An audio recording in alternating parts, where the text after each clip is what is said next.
চরমোনাই পীর সাহেব কিন্তু এই জুলাই গণ অভ্যুত্থানে অর্থাৎ বৈষম্য বিরোধী আন্দোলনে মাইনাস পয়েন্টে দেখেন এইখানে অগ্রাধিকার বা সামনে সারিতে একজন নেতা যদি থাকার কথা ছিল, সেই নেতাটা পীর সাহেব চরমোনাই থাকার কথা ছিল।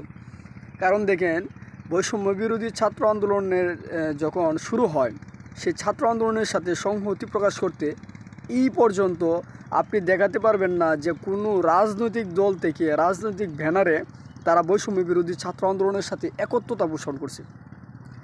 জাস্ট অনলি ইসলামী আন্দোলন, যেই দলটা কিনা যে বৈষম্য বিরোধী ছাত্র আন্দোলনের সাথে তাদের আন্দোলনের সাথে তাদের নিজস্ব রাজনৈতিক ব্যানারে মিছিল করে তাদের সাথে একত্রতা ঘোষণা করছে।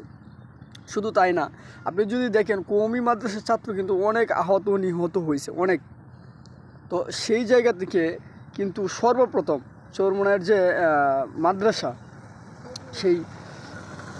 সেই মাদ্রাসার যে ছাত্ররা আছে, চরমোনাই পীর সাহেবের যে মাদ্রাসা, সেই মাদ্রাসার ছাত্র কিন্তু সর্বপ্রথম অর্থাৎ ইসলামী ছাত্র আন্দোলনের ব্যানারে তারা কিন্তু তারা এই একত্রতা ঘোষণা করছে যে বৈষম্য বিরোধী ছাত্র আন্দোলনের সাথে। এ তো বিশাল একটা অর্জন। এই সময়েতে এসে আমরা কি দেখতেছি যে বিএনপি কিন্তু অস্বীকার করতেছে যে আমরা রাজনৈতিকভাবে তাদের সাথে একত্রতা পোষণ করছি না।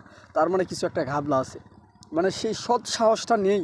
আসলে যারা সামনে সারির নেতা, বিএনপি বলেন অন্যান্য দলের বলেন, কাউকে বলে দেখতে পারবেন না যে তারা মাঠে ময়দানে ছিল।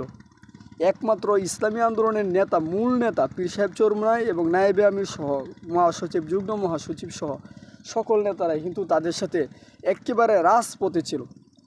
ভিডিও ফুটেজ সব কিছু আছে, টাকা সত্ত্বেও কিন্তু চরমোনাই পীর সাহেবকে নিয়ে কোনো হাইপ নাই, কোনো আলোচনা নাই। আর শুধু এটার মূল কারণ হচ্ছে যে বাংলাদেশি ইসলামপন্থীদের উত্থান বাংলাদেশের যে মিডিয়ারা আছে তারা কিন্তু দেখতে চায় না। তবে এক্ষেত্রে সবচেয়ে বড় যে ঘাটতিটা ইসলামী আন্দোলনের, সেটা হচ্ছে যে তারা এখন পর্যন্ত নিজস্ব একটা মিডিয়া কাভার করতে পারে নাই, মিডিয়া তৈরি করতে পারে না। এটা হচ্ছে সবচেয়ে বড় ধরনের একটা ব্যর্থতা।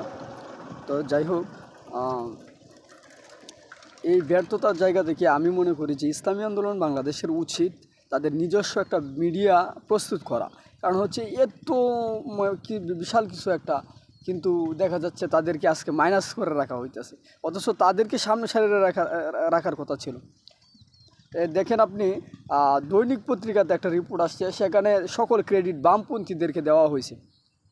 এই হচ্ছে অবস্থা।